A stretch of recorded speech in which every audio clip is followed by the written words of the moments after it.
অনুষ্ঠানগুলো যেন আমরা আপাতত না করি, বরং বন্যার্থদের পাশে দাঁড়ানো আমাদের জন্য এখন অনেক বেশি জরুরি হয়ে দাঁড়িয়েছে। আর এই সাম্প্রতিক যে বিজয়, এই বিজয়ের মধ্যে থেকে যে জিনিসগুলো শেখা দরকার আমাদের এবং ভবিষ্যতে আমাদের নিজেদের ব্যাপারেও প্রয়োগ করা দরকার, সেটা আমার কাছে অনেক গুরুত্বপূর্ণ বলে মনে হয়। কারণটা হচ্ছে, আমি বিভিন্ন সময় বিভিন্ন সভায় বক্তব্যে রাজপথে এবং মঞ্চে আলোচনায় বলেছি যে আওয়ামী লীগ সরকার এত বছর ধরে জোর করে বাংলাদেশের ক্ষমতায় ছিল, তাদের দ্বারা অত্যাচারিত না হয়েছে এমন কোন ধর্ম কিংবা গোত্রের কোন মানুষ বাংলাদেশে নাই। পিলখানা হত্যাকাণ্ড থেকে শুরু হয়েছে সেনাবাহিনী, তারপরে আপনার শাপলা চত্বরের সেই গণহত্যা হেফাজতে ইসলামের, তারপরে রানা প্লাজায় সেই শ্রমিক হত্যা, তারপরে আপনার হলি আর্টিজানে বিদেশি কূটনীতিকদের হত্যা, শোলাকিয়া ঈদের জামাতে হত্যাকাণ্ড, তাজিয়া মিছিলে হত্যাকাণ্ড, নারায়ণগঞ্জে 7 মার্ডারের সেই রোমহর্ষক ঘটনা, চট্টগ্রামের বহদ্দারহাটে ফ্লাইওভার ধসে 13 জন মানুষের মৃত্যু, এই ঢাকায় মগবাজার মৌচাক ফ্লাইওভার ভেঙে 3 জন মানুষের মৃত্যু, কালশীতে মিরপুরে জায়গা দখলের জন্য আওয়ামী লীগের এমপির জায়গা দখলের জন্য 9 জন মানুষকে পুড়িয়ে অঙ্গার করে দেওয়া হয়েছিল। ডিএনএর মাধ্যমেও যাদের পরিচয় উদ্ধার করা যায়নি। সাগররুনির হত্যাকাণ্ড, ইলিয়াস আলী চৌধুরী আলমের গুম থেকে শুরু করে এমন কোন অমানবিক কর্মকাণ্ড নেই যা আগের সরকার না করেছে। হিন্দু, মুসলিম, বৌদ্ধ, খ্রিস্টান সমস্ত সম্প্রদায়ের মানুষরা এদের প্রতি আক্রান্ত হয়েছিল। গাইবান্ধা সাঁওতাল পল্লীতে আগুন দিয়ে জ্বালিয়ে দিয়েছিল এক রাতে, আপনাদের মনে আছে, এবং আগুন জ্বালিয়ে দিয়ে সেখান থেকে মানুষকে বের হতে দেওয়া হয়নি।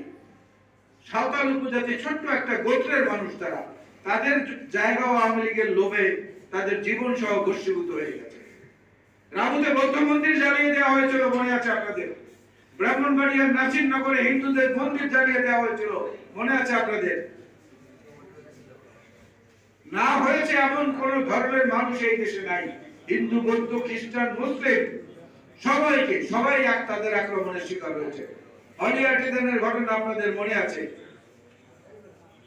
রানা প্লাজা ধসে 1200 শ্রমিক নিহত হয়েছে।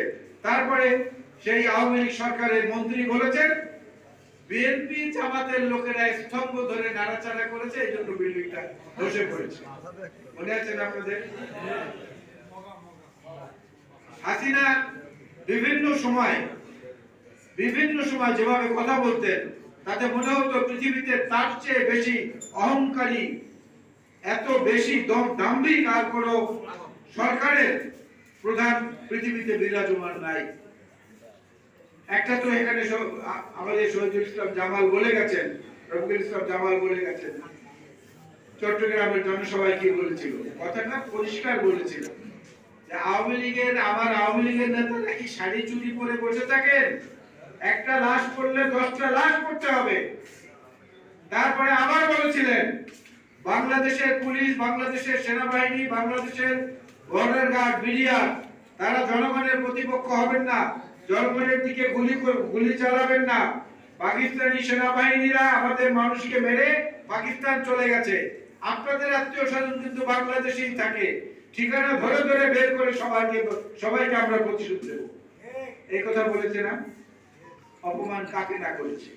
বিশ্ব সাহিত্য কেন্দ্রের অধ্যাপক আব্দুল্লাহ আবু সাঈদ, তাকে নিয়ে যা তা খুশি বলেছে। তত্ত্বাবধায়ক সরকারের প্রধান একজন সম্মানিত মানুষ আকবর আলী খান, তাকে ল্যাংড়া, লুলা, যা তা কথাবার্তা বলেছেন। জাতীয় সংসদে দাঁড়িয়ে শেখ হাসিনা যেসব কথাবার্তা বলেছেন, প্রত্যেকটি কথা এখানে সবাই সংসদ সদস্যরা আছেন, বন্ধুরা, প্রত্যেকটি কথা এক্সপাউন্ড হওয়ার যোগ্য, কিন্তু স্পিকাররা সেই কথাগুলো এক্সপাউন্ড করেন নাই। সবগুলো রেকর্ড এখন পর্যন্ত রয়ে গেছে। ডক্টর ইউনূসের মতো সম্মানিত মানুষ সারা পৃথিবীতে এরকম মাত্র 6 জন মানুষ আছেন, তার মধ্যে একজন হচ্ছে তিনি। তাকে পদ্মা নদীতে চুবানোর কথা বলা হয়েছে। বেগম খালেদা জিয়াকে নির্যাতন, নিপীড়ন করতে করতে এমন একটা অবস্থায় নিয়েছে, 92 দিন বালু ট্রাকের আড়ালে বিদ্যুৎবিহীন, পানিবিহীন, খাদ্য সরবরাহ করতে বাধা দিয়ে তাকে আটক করা হয়েছে 92 দিন। 92 দিনের মাথায় তার ছোট ছেলের লাশ তার সামনে হাজির করা হয়েছে। আর আবুল রহমান কবর, একজন মায়ের জীবনে এর চেয়ে বড় কোনো